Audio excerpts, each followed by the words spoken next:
Warning, warning, warning. This episode contains mature content.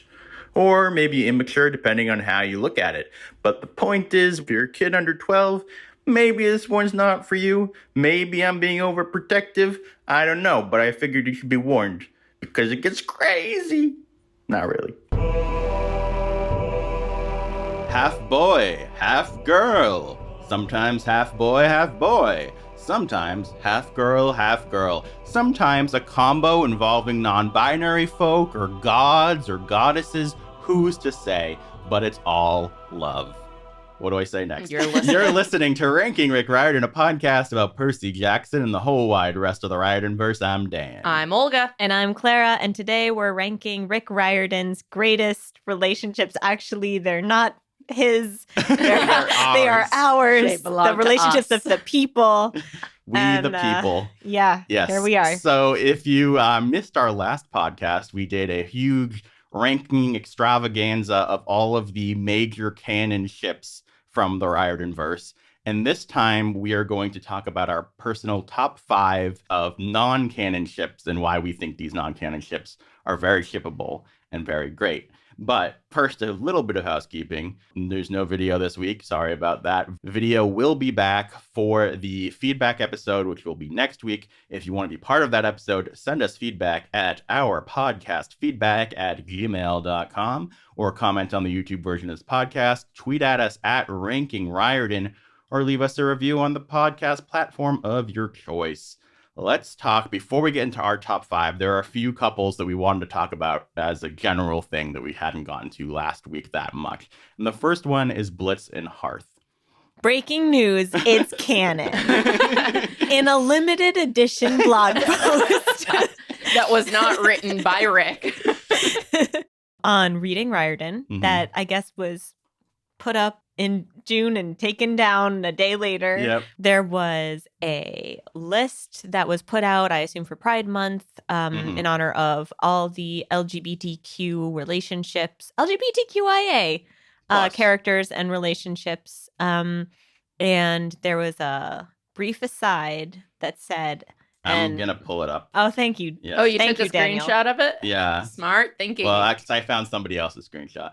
And speaking of honorary and Harryar, Magnus's good friends Blitzen and Hearthstone seemed particularly close at times, didn't they? Yes. Yes, they did. Yes. And and we were angry when indignant, dare I say, that this was not canon. I don't know why this was taken down, but I would like to think that it's because Rick saw it and said, no, it is canon. And I can do more than a sentence. And he's writing it now. Yep. And soon we'll have a short story supplement and it'll be canon. It's Happy actually, Pride. Hearth and Blitz are actually really important to the Will and Nico book. So he didn't want to spoil that, you know? Right. Just keep our hopes up. I Maybe. mean, we're waiting for that major crossover. What we really need is like weddings taking place On screen. Lots of people getting married in the book from all 3 different books. I mean, I think that we're at the point now where you could just slide in a character from another series and not make a big deal out of it, right? We could just have Blitz and Hearth show up for That fun. would be I agree. awesome. I don't see Especially with like maybe like the Trogs accidentally digging their way into the Dwarven South End, where whatever that was, that part of that realm, that world, and then they see like Blitz and Hearth like kissing. I would love it. Perfect. I mean, he has a special bed at Blitz's house. He gets scarves from him. It's all very nice. There's just the like their expressions of care and fear that are written like it really pulled out. When either of them is in danger, the other one is so worried and blah blah male friend. But like I know what male friendships look like, and wow, good for you. all of them. I've seen them all.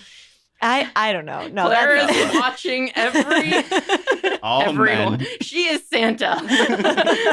I mean, look, a very good corollary is Percy and Grover, and I never was shipping Percy and Grover. or at least never thought that they were a canon relationship because they're friends. Yeah. Right. Or, and then obviously the fact that we have, like, TJ and Magnus, or even just Magnus and Blitzen or Hearth. Like, it's not the same thing. And, like, even, like, TJ and Halfborn are friends, too. But that, like, Yeah, it's just the way that they express. Well, okay, here's another thing. We kind of got introduced to them as being, like, the joint, like, parents. Older brother caretakers of Magnus. And maybe that also helped put that idea in my mind of, like, the way that they care about him and for him and, like, work together to protect him. That, to me, spoke to them having such good communication with each other that, like, there was romance involved. Well, and I think the other thing is that they never actually showed, at least until the short story, they never showed any interest in anyone else. Right? So their sexualities were very ambiguous, leaving room for you to put in what you want to put in. And I'd even argue that, like, even in the short story, Hearth, like, being embarrassed and stuff, like, that just might mean he's uncomfortable with the situation. Like, that doesn't necessarily mean he likes her as much as he's like, she likes me, I don't know how to handle this. Or he could be bi. I mean, like, we don't.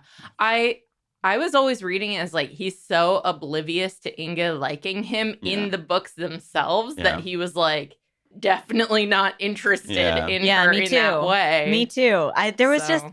There's a huge amount of chemistry between them. So I also wouldn't be shocked if it was supposed to be like a asexual relationship. Yeah, maybe. Yeah. Right. I could see that. Yeah. But it could be like gay, romantic, asexual. Like that's, that's valid too. And the point is, however they want to present, I want them to be a couple. Yeah, I agree. Yeah. This is my number one. Even more than Amos and Desjardins. Because here's why. Because in my opinion, this is essentially canon. And the fact that it's not canon irritates the hell out of me. Am I allowed to say hell on this podcast? Irritates the hell out of me. The Hellheim. Yep. Mine was better. Yeah, it was. There was a very cute picture I saw the other day of fan art of Blitz putting the candy stripe scarf on Hearth, like, around his neck. Adorable. So cute. Fantastic. Yeah, very good stuff. So we're not including Blitz and Hearth in our non-canon top 5 because they are canon in our hearts. Yeah. The next couple I wanted to talk about was Percy and Nico, because we didn't actually rank that couple because of the fact that Percy doesn't have reciprocating feelings. What are our thoughts about Percy and Nico? I think that there could have been a world where Nico was written as gay from the beginning and it wasn't retconned. Yeah. I am happy that he is. Like, do not get me wrong.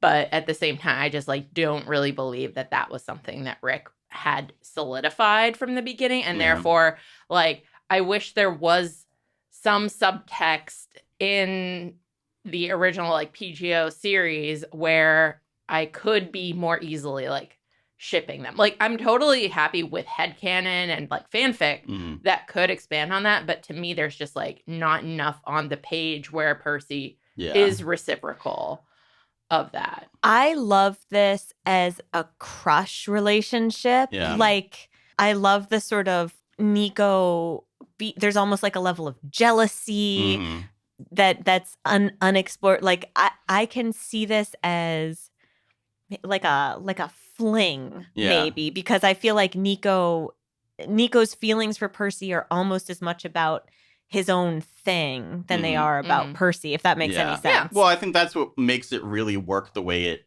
ends, right? Yeah, right. Is the way it ends is him realizing, well, I had a crush on you because you were hot, but I don't actually really like you. Right. Yeah. You know, like, which we love for Nico too. Yeah, just like very Nico. I think that of all the, like, oh, I didn't actually like this person things that happened in this series, I think the Nico one works the best because it really is about him figuring out himself and struggling with himself. And also, the fact that Percy was also like his entrance into this world Yeah. and so heroic and Yeah. awesome. No, and- he's like the hero. And I Yeah. think when Nico sort of realizes that Nico is a hero, Yeah. he's able to move on from that as well. Yeah.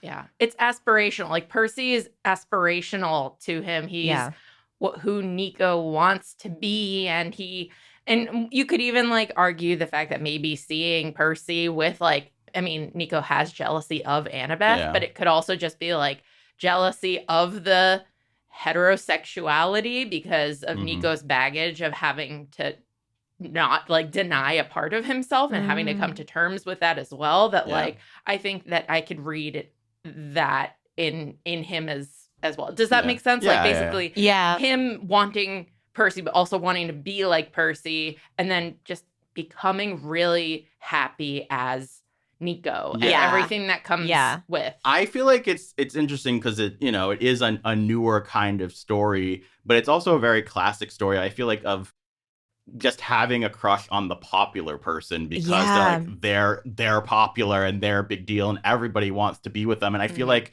reading from Percy's point of view, you don't necessarily always think that way, but like he's the big man on campus, right? He's the one who's the leader who has saved so many people and swaggers around with his cool powers and all that stuff. And I think that it really is the story of growing up a little bit and realizing, hey, just because he's popular and cool, that doesn't mean he's for me. Well, part of it is that Percy, why sometimes it's hard to read Percy as that is because he's overall like burdened by his responsibility. And he can be a little bit of a doof sometimes and be a little bit like not nice necessarily. But at the same time, overall, we're in his head. So we don't see him as like that jock with the heart of gold kind of thing because we just see him as Percy. Yeah. So, but if the entire series was from Nico's point of view, we very well could read him as the nice quarterback who, who falls in love with the nerdy girl, and she realizes no, she wants the nerdy boy. Like it's. I will say there's something about Percy, and I can't put my finger on it, but like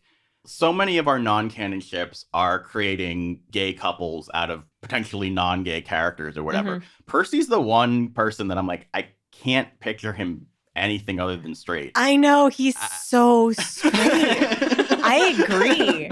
And like if you can see him as not straight, I'm jealous of you. That's like I can kind of see like I can get people shipping Nico and Percy because of that like wish fulfillment. I can also see people shipping Jason and Percy because they have that like bro camaraderie thing. I can see it if I like take away the Percy-ness of Percy. Like I don't know what's up with me, but he's so straight. Well, it's the fact that like how he reacts to Nico saying what he said. I'm like, yeah, that's Percy. He would never even think about this. Maybe it's like the degree, the way in which Percy is self-involved. Yeah. I don't know. Because overall, I'm like, no, he cares about people. He's not a jerk, but also very heterosexual. You know what I will say is that I think it's the actor who played Percy on the Broadway show talked about like playing Percy as queer. Yeah.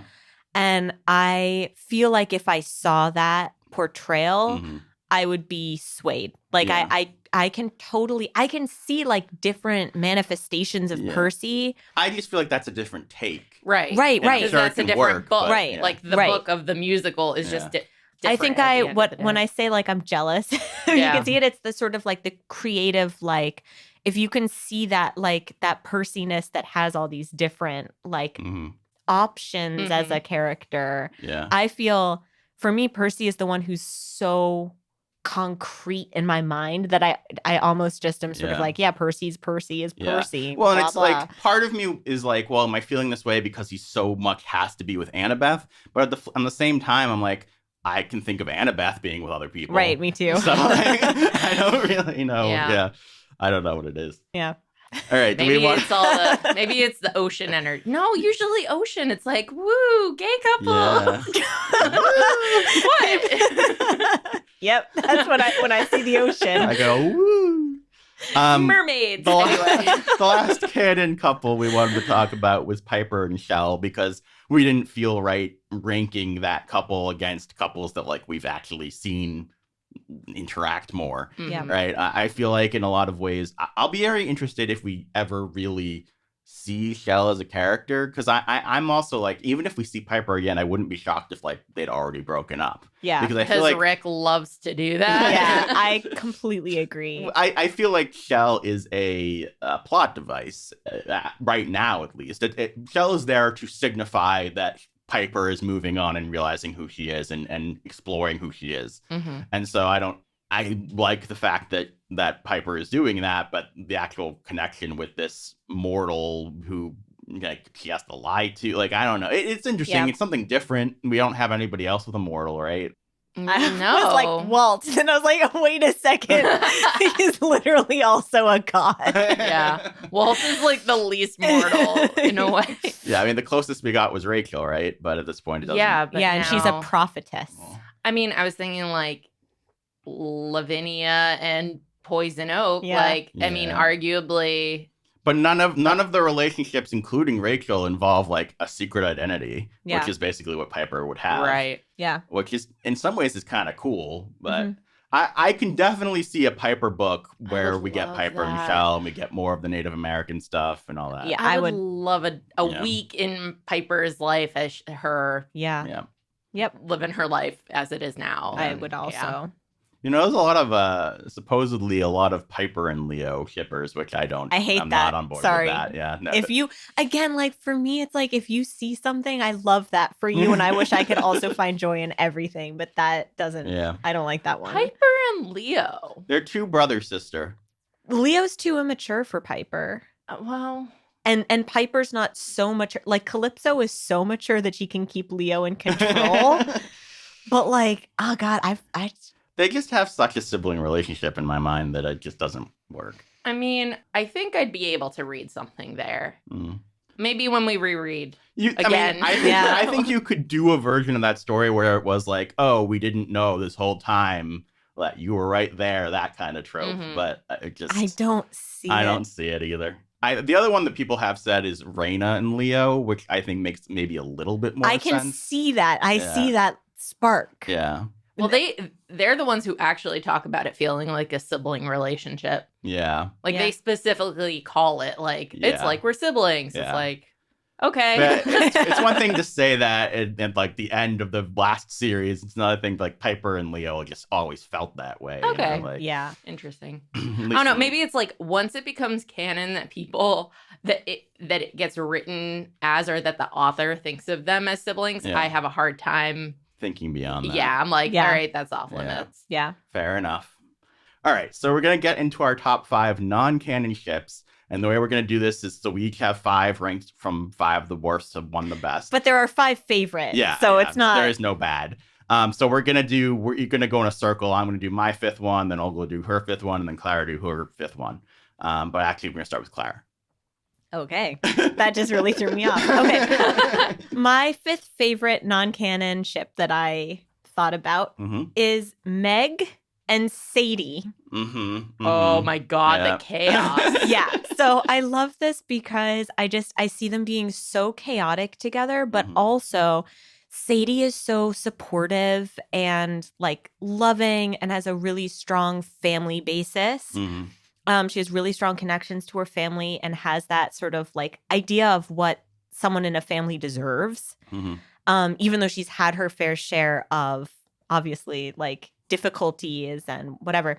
And I think she would be so good for Meg in terms of just being like loving and there, but Mhm. also neither of them, I think they just enjoy each other like as people. hmm I would love to see a like friendship trio book of Meg, Lavinia, and Sadie. Yeah, those were the Yeah. 3. I had iterations of those 3 as Yeah. favorite ships. Mm. Yeah, because I think I'd love to see Meg and Sadie interact.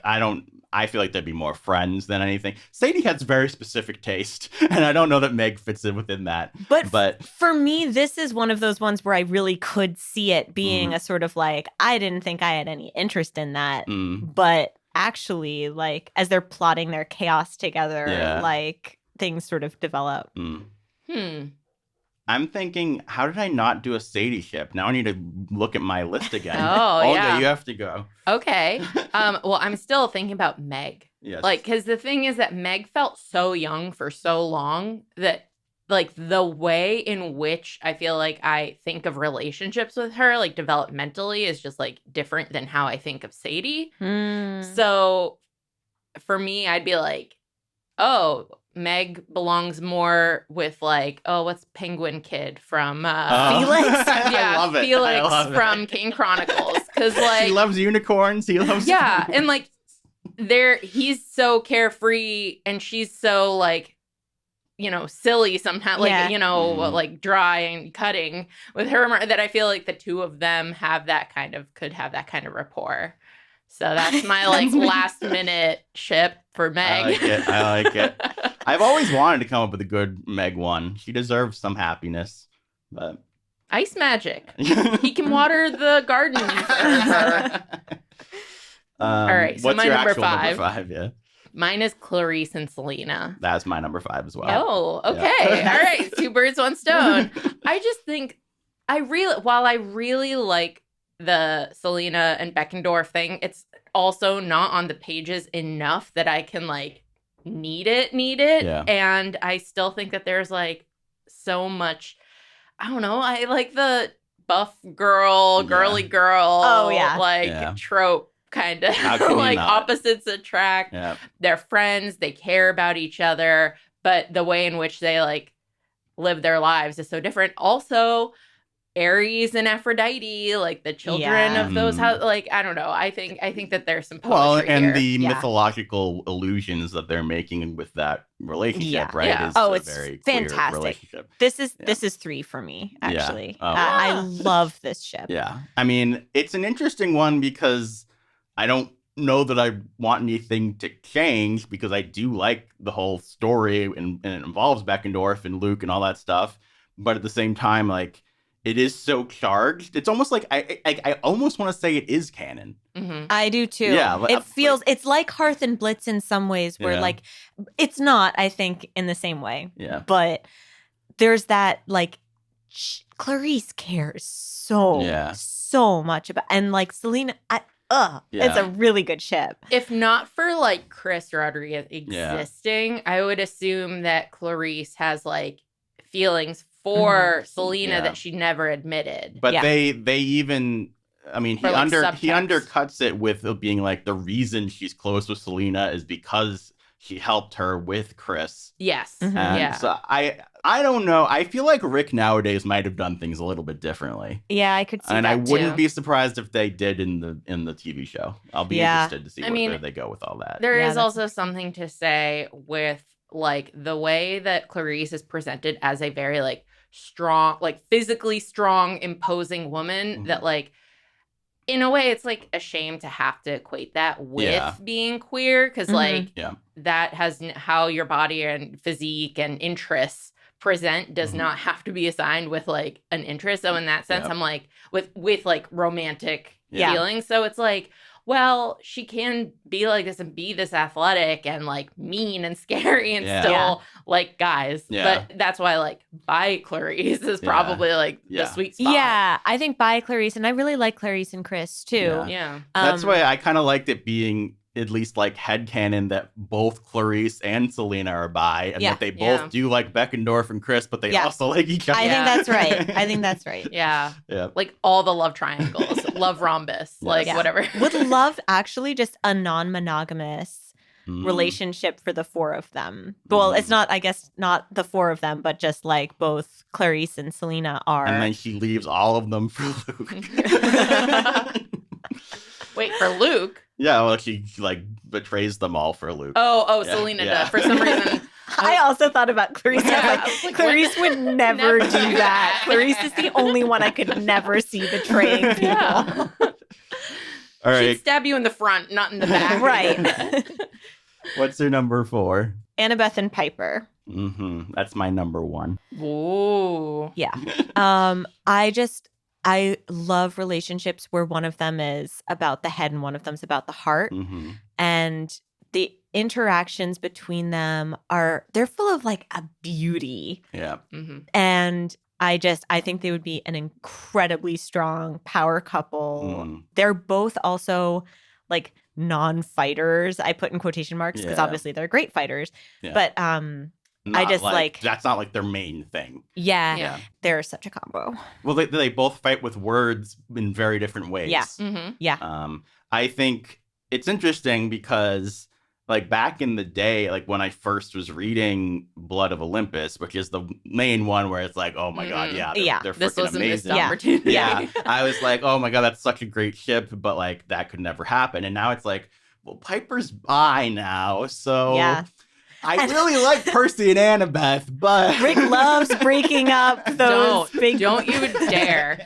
Like that's the shame. Like if Percy didn't have his memory and Piper and Annabeth was like, Percy, never heard of him, I'd be like, forget that boy. I think it's also really interesting when you look at like the arc of their friendship, where at the beginning Piper kind of was looking at Annabeth the way Nico was at Percy, right? But by the end of Blood of Olympus, Annabeth is sort of looking up to Piper. It's so fantastic. And I feel like the fact that they feel like they can learn from each other and grow from each other and like lean on each other is obviously great foundation for awesomeness, and they're just awesome characters. They complement each other perfectly. Yeah. I can't think of a more complementary ship that feels like just it would have such a strong foundation in mutual admiration. Well, and I think part of that too is that Piper and Percy are actually kind of similar.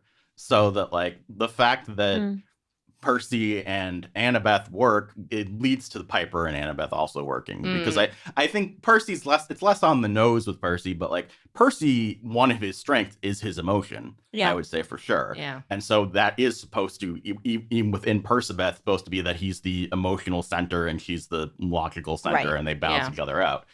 The thing is that I would just like want to watch a show starring Annabeth and Piper. Yeah. Like not necessarily as demigods, but like they're solving crime. No, I completely agree. It's the Angel spinoff. Like I love them together. Yeah. They just if not for Heroes of Olympus, I think, or excuse me, if not for Blood of Olympus, I don't think I would ship that because there wasn't enough time for it. But then Rick had to go and throw in a little side quest for them. Like, man, that book is such a mixed bag. Yeah. So they just missed my list, basically. Yeah. Well, that was silliness. I know. All right. So what's your number 4? My number 4 is a change of pace, I guess. It is Apollo and Calypso. That is my number 3. So far, have we named all of yours in some way or another? Let's see, what one was it? Actually, it's my number 2. Oh, wow. Yeah, Apollo and Calypso. I love it. Yeah. Basically, in Dark Prophecy, the way that they can like relate to each other about being a former immortal stuck in the mortal world without their abilities and having to come to terms with that. Like they've seen the world change around them, and now they've to some degree leaned into, different degrees, leaned into the change that they are experiencing.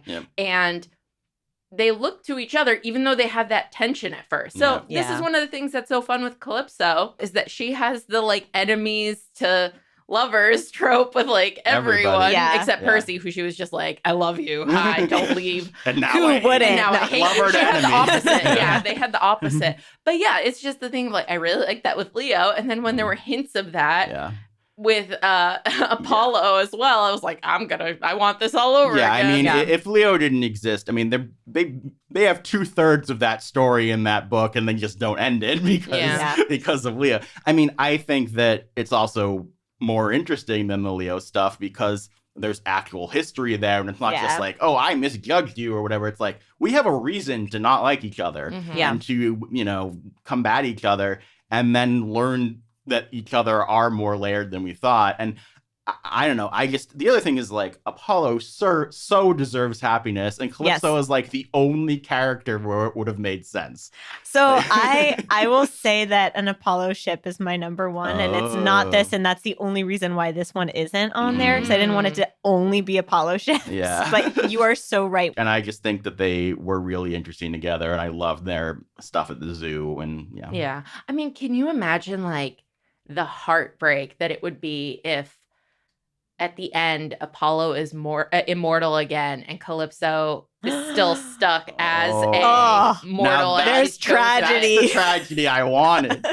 Like that kind of thing or I think at that rate he would like do anything to lose his immortality. I'm crying thinking about. Is this a fanfic? I need to go look at. This is the version I want. I need to go look at AO3 after this. I really like him and Calypso. And also, like, the Zeus, like, they're really good complementary, like, teammates during that scene. And, like, both, like, pulling out all the stops to figure out how the heck do we get out of this situation. I think it's awesome. I think I put this too low. In I think it should be on here. I think it's really, it should not be number 4 for me. I think you had the right idea, Dan. Yeah. All right, so my number 4, which I was hastily making earlier, is Sadie and Thalia. Sadie and Thalia. So I wanted a Sadie ship, and I wanted a gay Sadie ship, obviously. And I feel like this is an interesting one. I haven't thought about that thoroughly because I just wrote it down.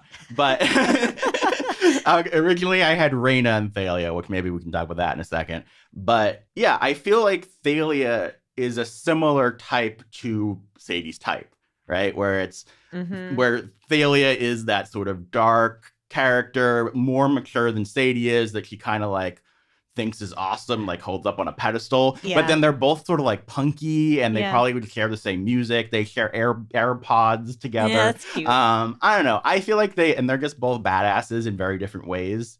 I think it could be cool. I can see this. Yeah. Yeah.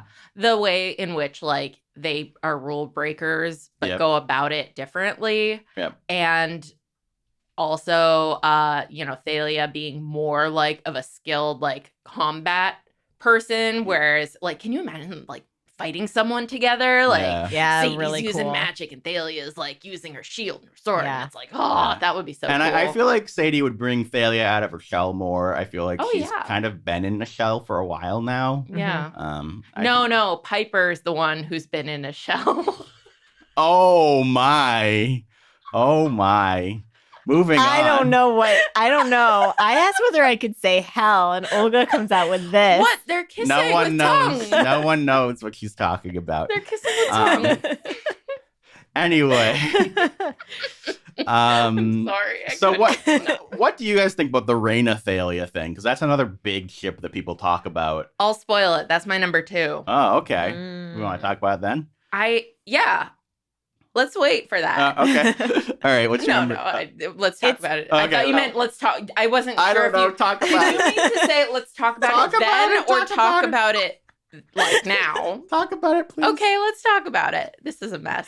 Anyway, the reason they're so high is that let's just go with it. Reyna is asexual. But that does not mean that she is aromantic. And the way that we hear about how she's like interacted with Thalia and like wanting to write her letters and like all of that. Like, when the hunters come, they care about each other and they like immediately connect. And I still don't love the idea of Reyna like joining the hunters canonically. Like, I still think that was not written well, but I don't know. I just see them as a proto Emmy and Josephine. Yeah.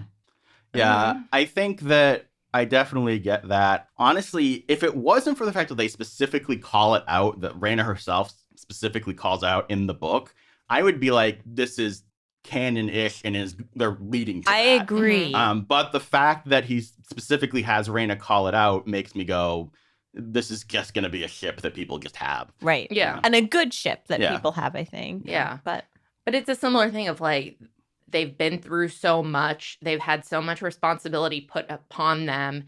And now they're like choosing the kind of responsibility of adventure and that being about it. And then I just think that adventure begets romance. So like they're on the hunt together. it's nighttime under the stars. And I also just love the idea. I really wanted the idea of a gay couple showing Artemis that maybe she should bend her rules. Yeah. I thought that would be cool. I think that if anyone can do it, it's them. Yeah. Also, I mean, you guys might not have really been taking it in at the time because like them as a couple wasn't like necessarily a thing in your mind. But the scene in Blood of Olympus where like Reyna is like tied up and she's like facing off with Thalia is like a really great shipping scene. I need to reread that series. It's a good book. That whole series I didn't take in. Yeah. I would want to pay attention to that with that ship in mind because I think that there's subtext there. Yeah.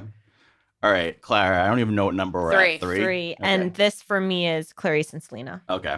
So what's your number 3? My number 3 is Magnus and Sam. Oh, let's talk about this. I didn't see this coming. So, I mean, again, this was kind of a challenging one because I like Magnus and Alex. I like Sam and Amir.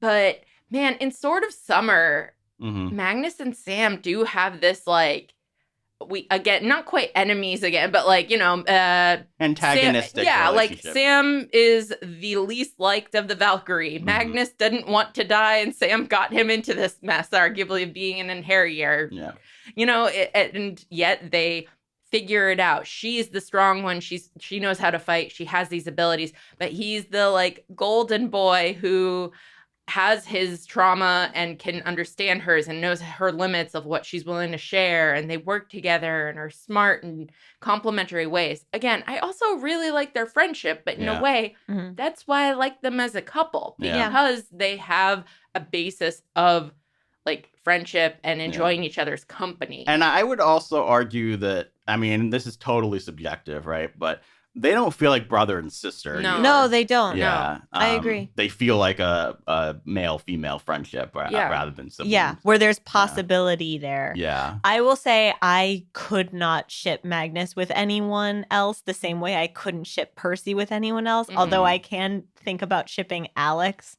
with other people. They're not my top ships.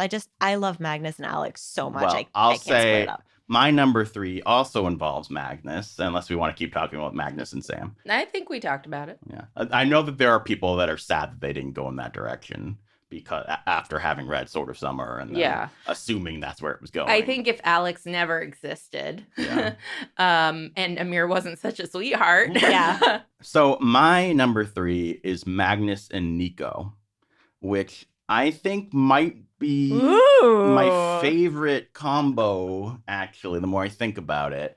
Because I think that Magnus is a far superior Will. Yeah. While having like a lot of similarities to Will, but much more. And, you know, and Nico is a more complex Alex in a lot of ways too, right? They're both snarky. They both have a lot of trauma. They both... I don't know. I just think that it's very good. This is strong, and I hadn't thought about it. I personally see less in common between Nico and Alex, Agreed. but I do see the similarities between Magnus and Will, and that's actually one of the reasons that I had them as a potential ship as well that didn't make my list. Yeah. Like two sunshine boys with very different baggage, but bringing out. I think of Nico and Will as, Nico and Alex as very similar characters. They have, to me, they have very similar humor, and it's interesting. And Alex is the child of Loki, and Nico, Yeah, and I mean, it's interesting because obviously Alex is much more bright, and Nico isn't. But I feel like they serve similar purposes. They serve similar purposes in their respective stories. Yeah. I was thinking about Sadie and Nico and Nico and Alex and like thinking about all the sort of like death. Yeah.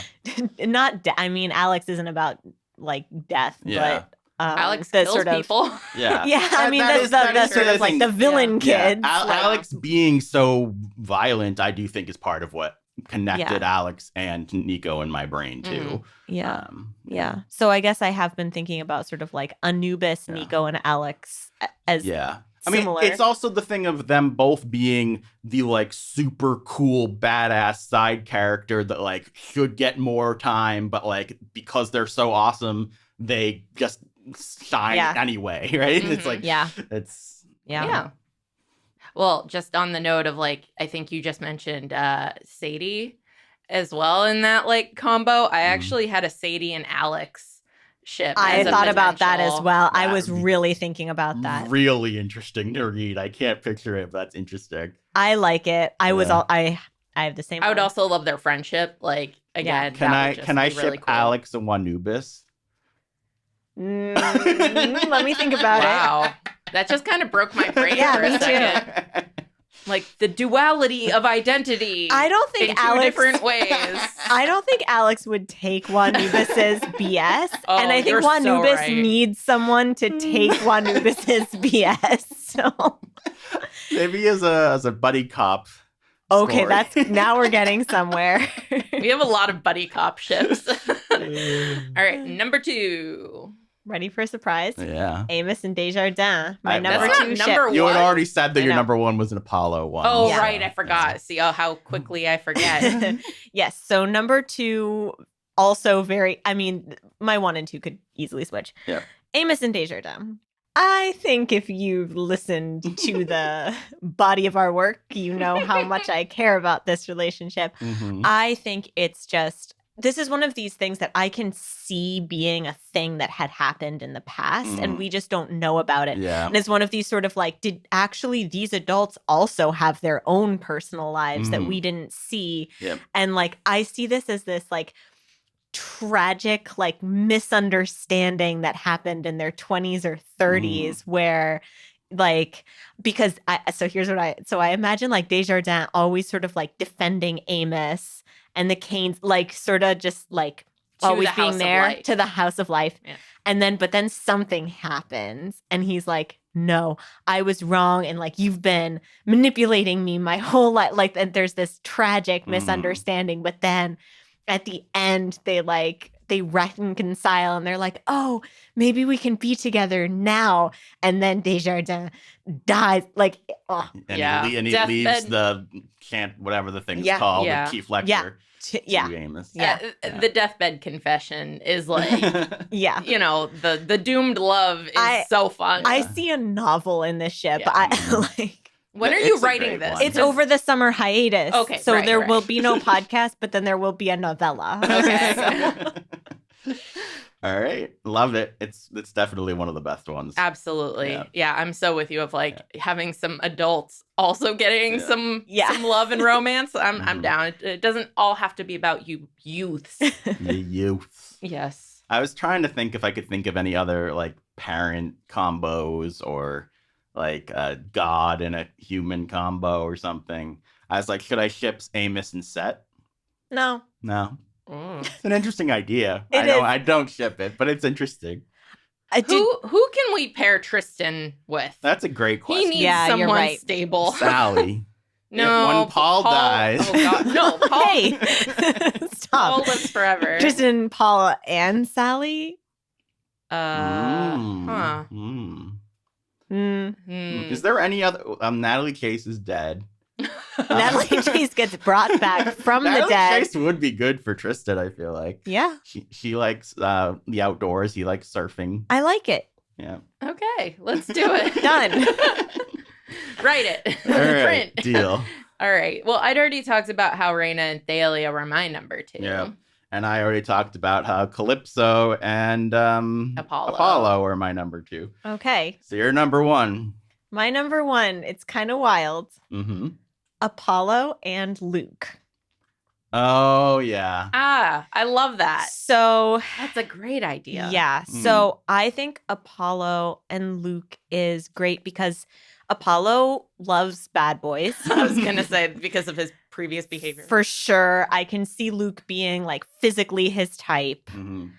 I think there's a really cool enemy to lover sort of potential where Apollo has a crush on Luke first, and Luke hates Apollo because he hates gods. But they realize that actually they both just hate Zeus. Yeah. And they fall in love and they work together to totally change Mount Olympus, and Zeus isn't the king anymore. Mm-hmm. And they rule together. Mm-hmm. And it's great. Yeah, that's a great one. They're come from opposite ends of anti-herodom and meet in the middle and create love. Yeah. I'm definitely on board with that. I was trying to also think about like whether putting Apollo with just like Hermes or something would make sense, like some other god. Well, like what could we? Okay, Luke is a great option, right? Yeah. But Luke's gone. No, So, like... not for a god, maybe. But that's the whole point of so many of Apollo's tragedies is that they were gone. But like, what could we actually make happen for Apollo in like canon, right? Okay, let's really think. Calypso, because Calypso and Leo aren't necessarily. Yeah, but he's a god now and she isn't. Yeah, okay, so, you're right. If you like hook up with Hecate or I don't Nemesis. That's interesting. That's too much woman for him. Yeah, I agree. He can't handle all her. Who are the other men? None of the men are good. Yeah, that's the point of Trials of Apollo. Hypnos. What? Came out of left field. Hades. I mean... Oh, that's hot. I'd be on board with that. Yeah. It is his uncle, but they don't share DNA, so like... Well, it's the Nico and Will thing, so... Yeah. No, yeah, that's why that makes sense. Right. Darn it, Rick got there before we did. Yeah. Okay, hold on. Wanubis. Oh, God. Now, I was going to say, let's cross pantheons, yeah. Apollo and Wanubis is a really interesting one. What about Apollo and Horus? I was going to say Apollo and Thor. Apollo deserves better than Thor. The himbo energy of that would be far too much. Apollo definitely needs someone who is, like, thoughtful. Like, he needs someone smart so that he doesn't be a goof. Yeah. What about the god from also from Asgardians, the one who is the foot one? Yeah, who doesn't talk. Not the foot one. You mean Sigyn? The foot one's an interesting idea. Yeah, the one. What about Loki? No. Why would we do that? Why? To Apollo? Apollo suffered enough. I know, but Apollo and Loki's kind of a cool idea. Apollo would do it, but like he shouldn't. Wait, That's Apollo's return to the dark side via Loki. Apollo and Frey. Frey. I don't care for Frey. He did actually mention Frey, and that Frey was hot. Yeah. Oh yeah. Again, this is all making Rick. Dang it. Apollo and Jack. No. This is another thing. I'm like, Apollo would probably do it. Also, speaking of straight characters, Jack is definitely straight. You're right. Apollo and Utgard Loki. You know what? I like that a lot better than some of the other ones you've thrown out. I've lost the thread of that. Anyway, that was your number one. What was your number one? What was your number one? Apollo and Luke. Yes, great I enjoyed option. that. And then Very I turned good. it in a very weird direction. Yeah. All right, my number one is Jason and Nico. That was on my list.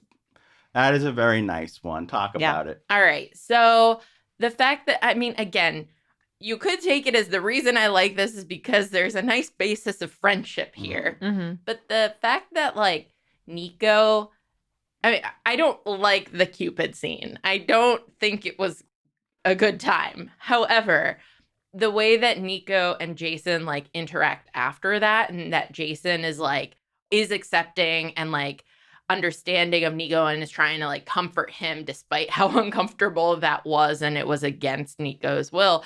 And no pun intended.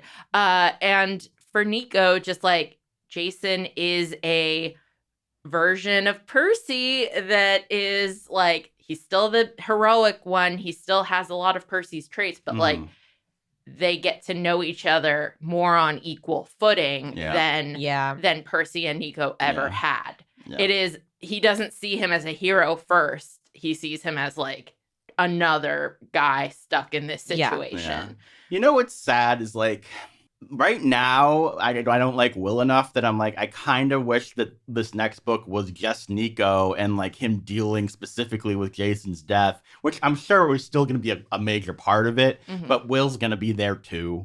And I don't know. I'm looking forward to liking Will more, like to Will having more to do for me to be like really latched onto him. But But yeah, I really enjoyed the potential of this relationship. And by not being able to be in Nico's head, I do feel deprived of like how he did feel once Jason died. So similar to how you brought Luke back to be with Apollo, I want to bring Jason back to be with Nico. Bring back Jason to get what he deserves too. Exactly. Yeah. And I want to bring back Apollo to being immortal so he can be with Calypso. Yeah. That's also good. Yeah. Man, Leo, we're like, sorry you lost Hazel. I mean, I would be okay with Frank being dead and Leo and Hazel getting together.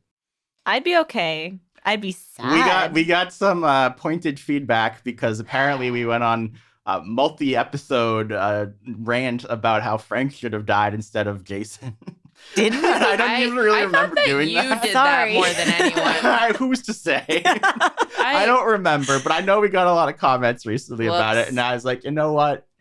You're probably right. Well, it also probably was multi-episode because it was like we talked for a long time in one sitting. We probably didn't. Yeah. Jason has just been wronged in so many ways, whereas Frank got to be right sometimes. Yeah. So we'll read some of that next week. But I will just say that, I mean, the one part of that I stand by, where I don't stand by most of it, is it is just that I do feel like Frank went out in a way that would have been a fine conclusion for him. Mm-hmm. Like him, if he had actually died in Tyrant's Tomb, I think that would have been a fine conclusion for him. I'm also just still a little confused about all of the prophecy from Heroes of Olympus, but it's whatever. And the curses are all gone and blah, blah, blah. And it's kind of weird. Whoops. We've talked about that enough. Yeah.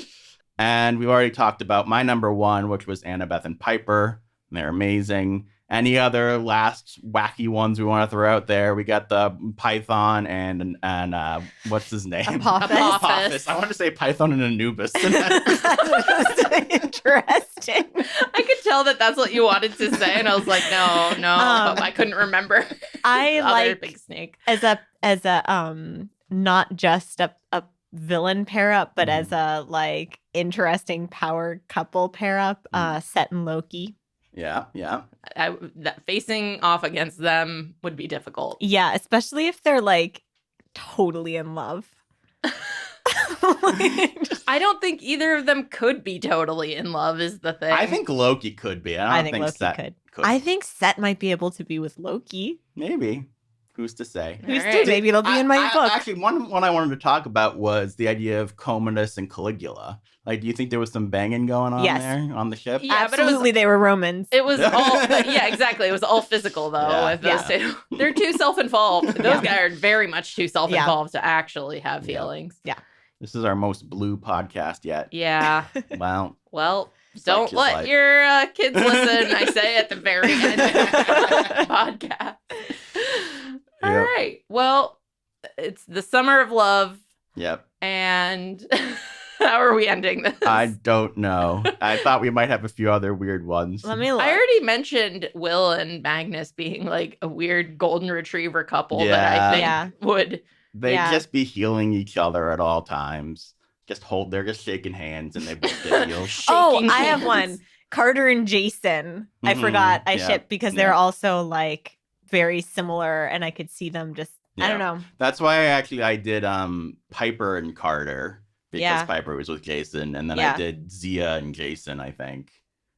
We had an interesting one here that could never have really happened because Ethan was dead. Oh, yeah. But Lit and Ethan, how did this make the list? Like, this is really weird one. I just wrote it down because I thought it was interesting. They're very similar characters.